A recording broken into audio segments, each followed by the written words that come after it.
Hi, this is Gregg Amerman, and welcome to the Big Show video audio series. First, I want to congratulate you on your decision to work on you. You know, it's amazing to think that only 5% of the population are actually willing to invest in themselves when it comes to personal growth, self-development, and learning wealth-building principles.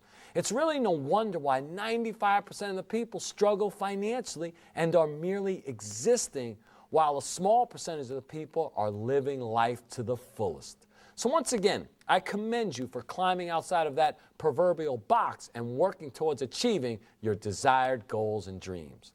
I'm very excited to work with you and help you enjoy and succeed in your big show. That's what life is, a big show.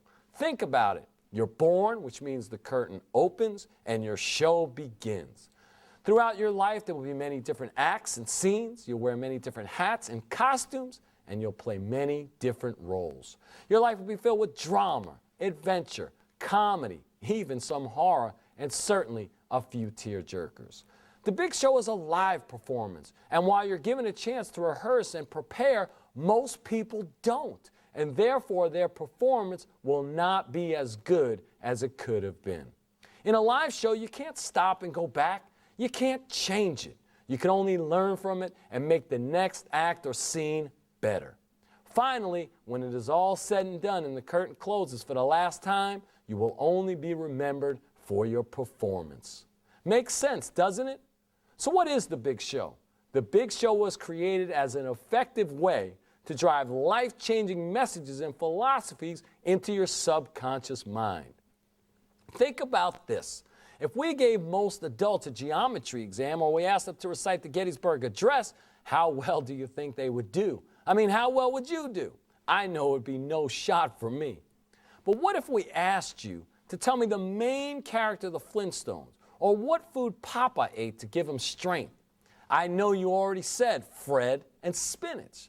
Now, why do we know that? Is it helping our lives? No. Is it helping our finances? No. Is it helping our friends and families? No, but it is forever ingrained in our subconscious mind. So you see, we learn better when we're entertained and when we're relaxed. Then the information is just absorbed and forever implanted in our subconscious mind. The Big Show creates a unique approach to getting things to stick. It combines education, entertainment, and ultimately gives people the edge. We call it edutainment, pure edutainment. So get ready to be edutained as we go live to one of our shows and join the baseball player out on the field playing the most exciting game of all, the game of success. Enjoy the show. Are you guys ready to play the game? You didn't know there would be some physical activity in this seminar, did you? Some of you are like, first thing you got to know about the game of baseball is you got to be ready. You got to be ready. Ball bouncing around, oh, opportunity missed. You got to be ready. I didn't say get ready. I said you got to be ready. You notice when you watch baseball, on every single pitch of every single inning of every single game, they're down and they're ready. One guy can be up to bat for 27 pitches. He could foul it off and foul it off and foul it off and foul it off. And on every single pitch, they're ready. It's kind of funny because baseball and all business is very similar. Except most people, what happens is, in the business, they foul it off, they foul it off, they foul it off. They don't get somebody, they don't get somebody, they don't get somebody. And then they stop being ready.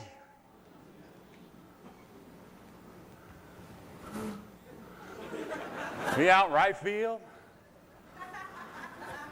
Ball hits you in the head or goes over your head. You miss the opportunity because you're not ready. Now think about this. How many of you in here are playing the game to be a professional? Raise your hand. You're playing the game to be a professional. Now there's a big difference between being a professional and being an amateur. See, everybody wants to make millions of dollars, wants to be an all-star, wants to be amazingly successful, wants to be like a superstar with the Alex Rodriguez's of the game. He's up there with the greatest players. And everybody wants to be like that. But in order to be like that, you got to be a pro. They don't pay amateurs a lot of money.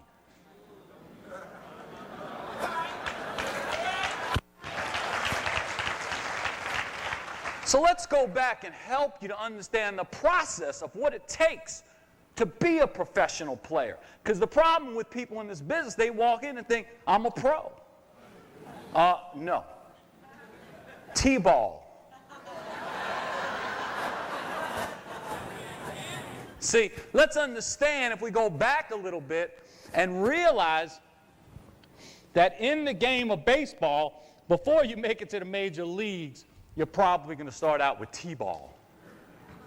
See, I don't remember ever seeing in T-ball where little Joey steps up to the plate.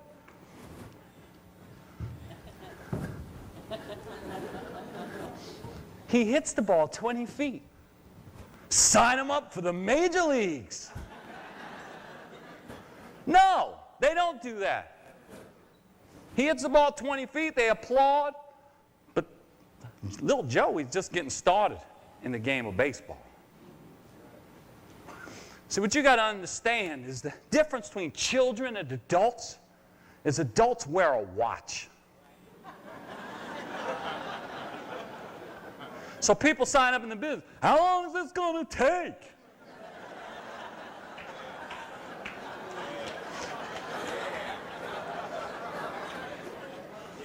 When am I going to be in the major leagues? We just put the ball on the tee for you.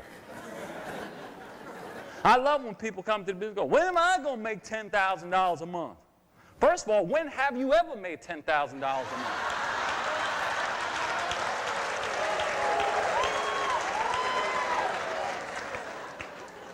Like everybody's doing it.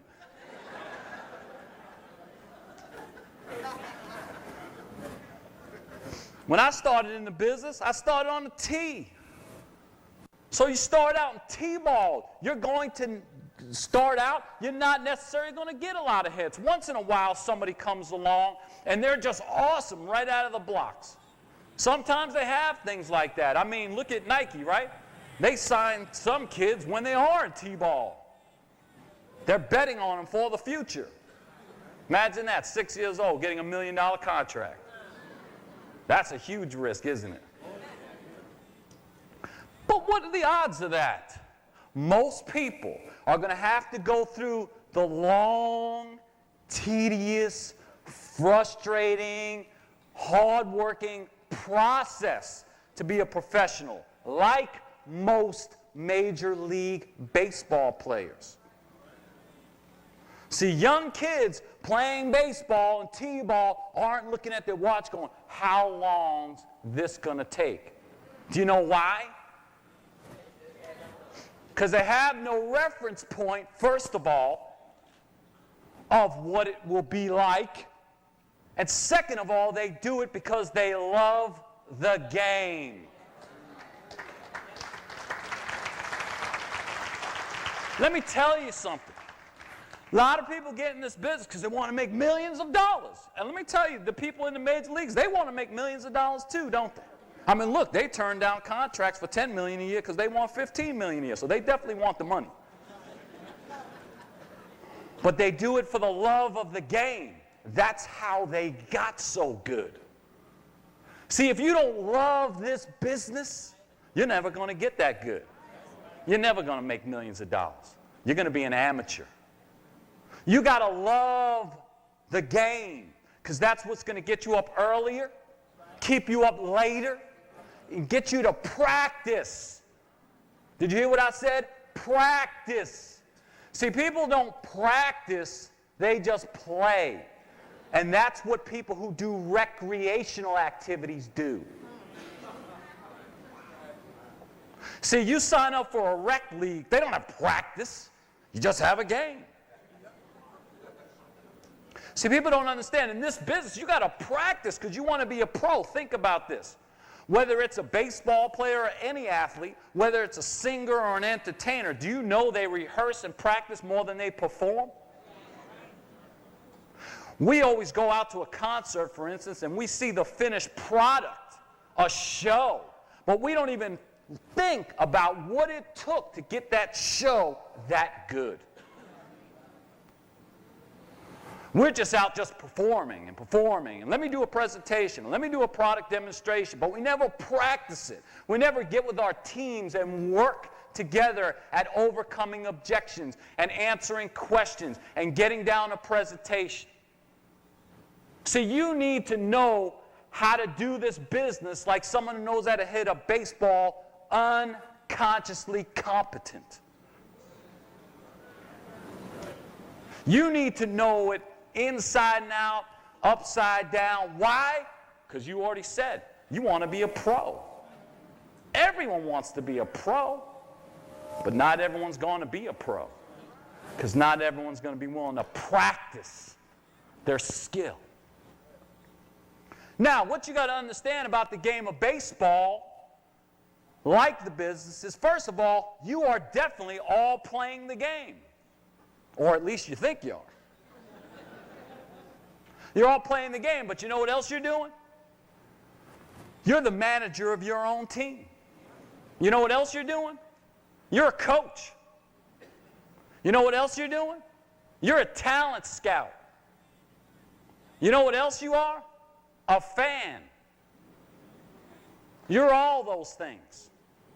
You're a talent scout because you're always looking for people to continue to develop your team. So many times people get a few people on their team, they stop looking for talent. Well, if you do that, your team's going to get old.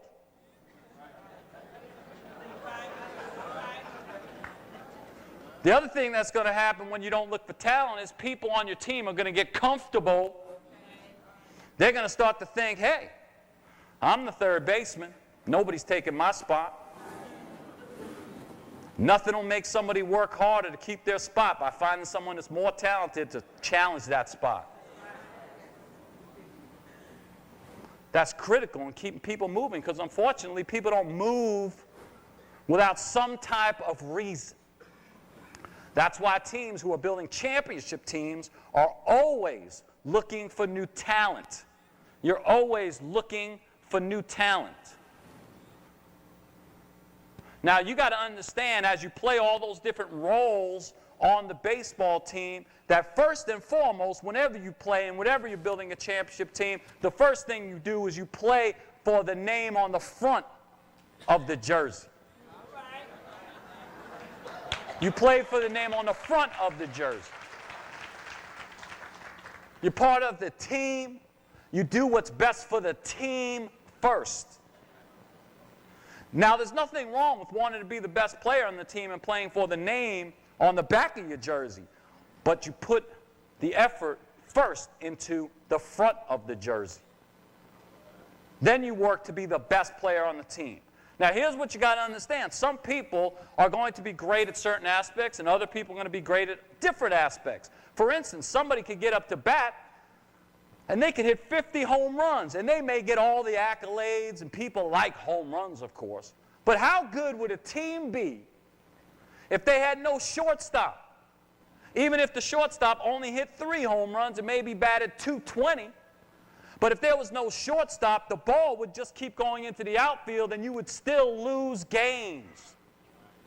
So many times in this business, all we want to do is appreciate and give recognition to the home run hitters, and we don't want to give appreciation and recognition to the people that may be not hitting home runs, but they're still a valuable part of the team.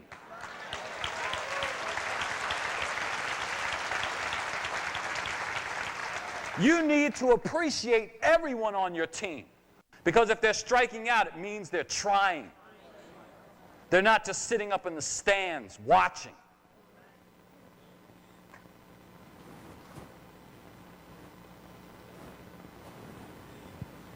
So you got to be ready. You got to be ready for all the aspects of what you have to do on your team. So what we have to understand, you see, ultimately, baseball more than any other factor, and why you have to love the game is because in baseball, most of the time, you're going to be facing rejection. Most of the time, you're going to be getting out. Think about this. In baseball, if you fail 7 out of 10 times, you are an all-star.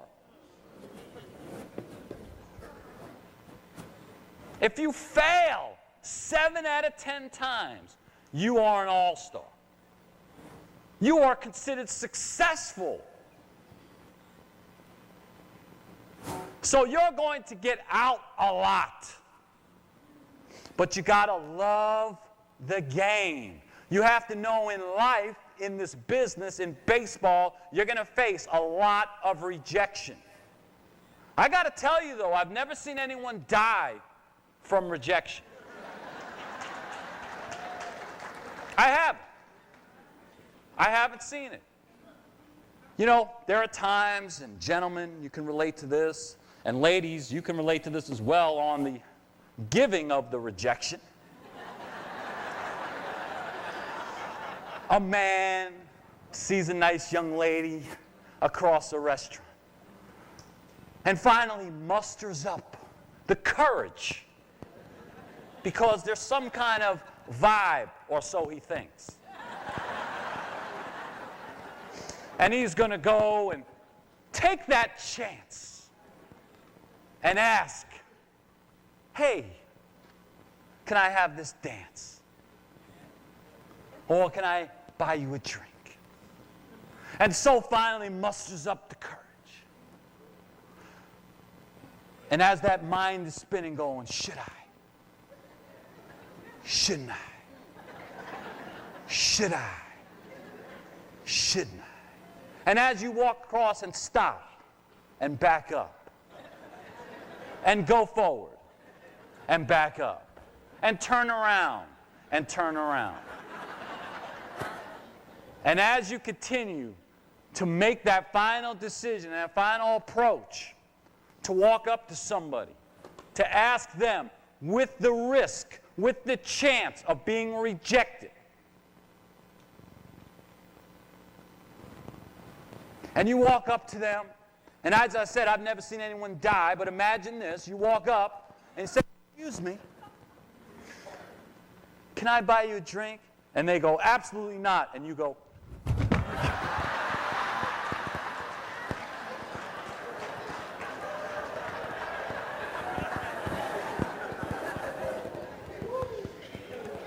because I got to tell you, if that were the case, I wouldn't be doing it.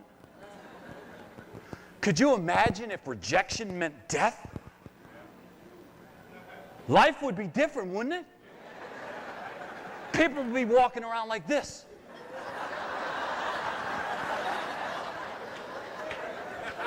Everything would have to be a guarantee. You couldn't make any decisions without making sure you were going to get a yes. But that's not how it is. They say no, you go back to where you came from.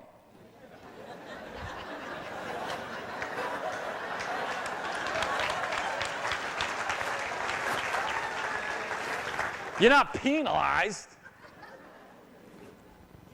Now, what I want to take you through and show you is I want to show you a real baseball game.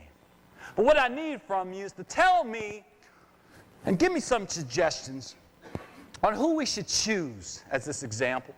Somebody that's great, somebody that does hit a lot of home runs, somebody that's been great for a long time, somebody that's broken records, somebody that's accomplished things that most people have never accomplished, somebody currently in the game today. Who might somebody like that be? Barry Bonds, can I use him as an example? Okay. Well, first, if I'm going to use Barry Bonds as an example, I'm going to need some juice. Hey, I'm not that big. Come on now.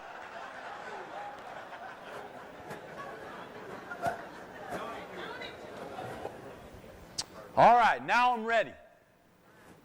Barry Bonds, sitting in the dugout, waiting for his opportunity.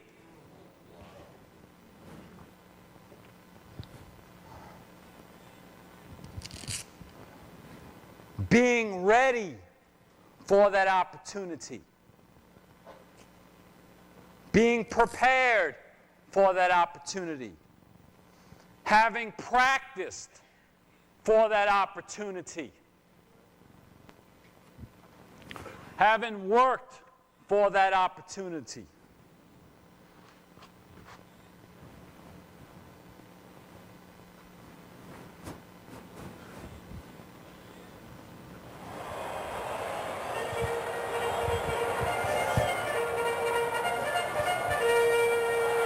Now batting, number 1, Barry Bonds.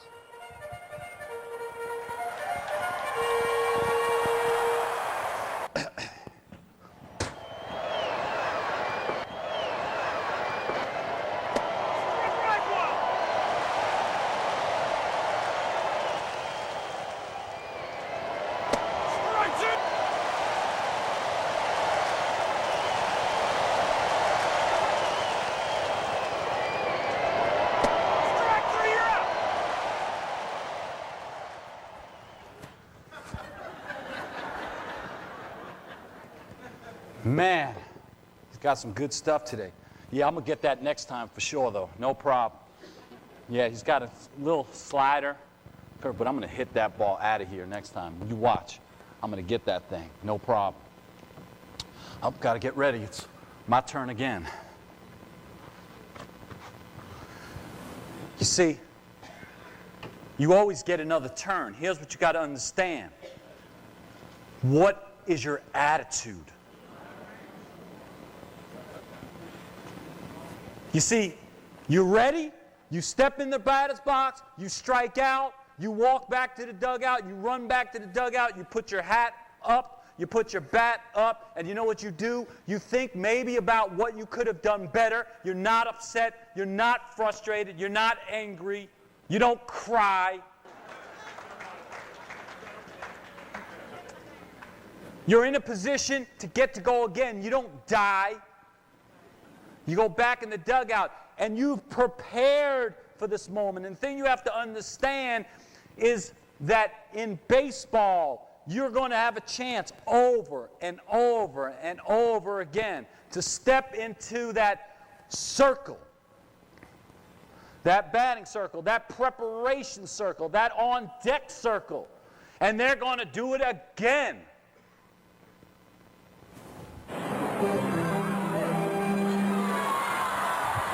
Now batting, number 1, Barry Bonds.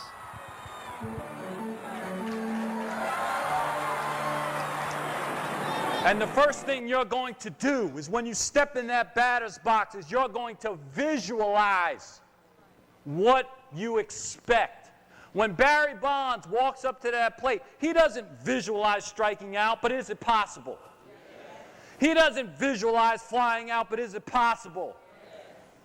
He visualizes success, even though he knows statistically he's going to get out most of the time. He still visualizes his success. He sees himself hitting the ball, even though he knows he's going to get out most of the time. Do you realize in a baseball career, you might get up to bat around 10,000 times, and you only hit about 2,500 of them? That means you're going to be out 7,500 times. 7,500 times you're going to run back to the dugout.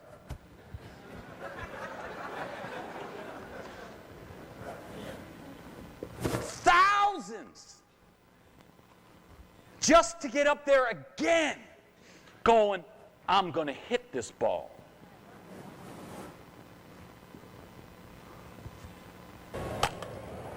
Oh, there's a ground ball, third base, on his way to first. He's out.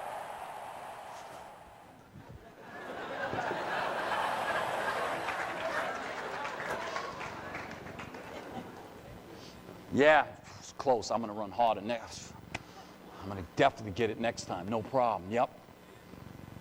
Oh, my turn again. Got my gloves on, my helmet on. I'm ready. I'm 0 for 2. Doesn't matter. I'm definitely getting a hit. No problem. Preparation. Now batting, number 1, Barry Bonds. Preparation. Ready.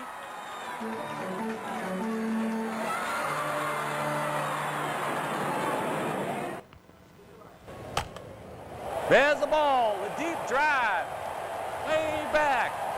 It's on the track. It's caught.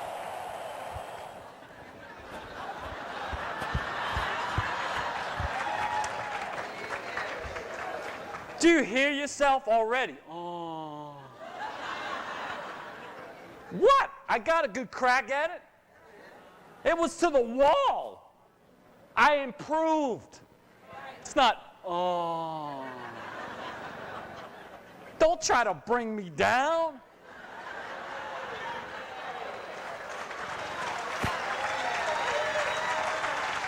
Why do you feel sorry for me? I'm an all-star. Aren't you? I'm a pro, aren't you? Exactly. You don't feel sorry for me. You don't feel sorry for your people. That's what some of you do. They ground the, oh. But that's perfect, actually.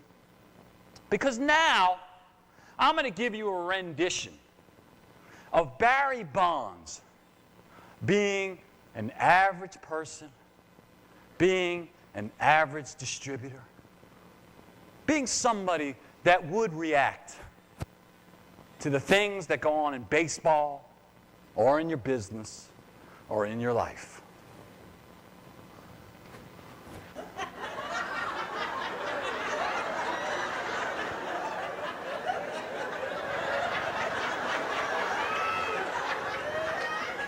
It's my turn.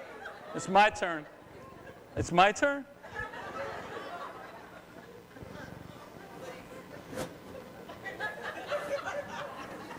I'm probably going to get out. I saw that other guy get out. Let him get it to the batter's box. That ball's coming in mighty fast. What if they ask me a lot of questions? What if they have objections?